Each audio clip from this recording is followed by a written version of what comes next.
So long. Take care now.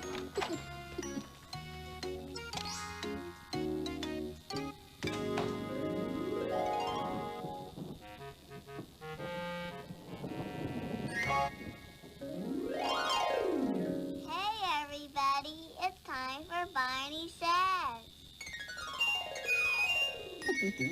Hello again to all my friends. I'm glad you came to play.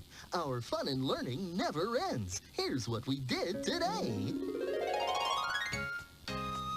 Sometimes rainy days make us sad because we can't go outside to play. But there are lots of things you can do indoors to have fun. Have you ever pretended to camp out and tell stories? You can read books or do the limbo with friends. How low can you go? Tasha looked very pretty in the dress she made out of our parachute. It's fun to be a ringmaster in a pretend circus. Min was a dancer. You could be the lion tamer. Counting these sheep helped Jason fall asleep. Then they went right back into their storybook. Drawing pictures is fun on any kind of day. You can draw a mouse like this one. Maybe when the rain slows down, you can go back outside under a big umbrella with friends you love.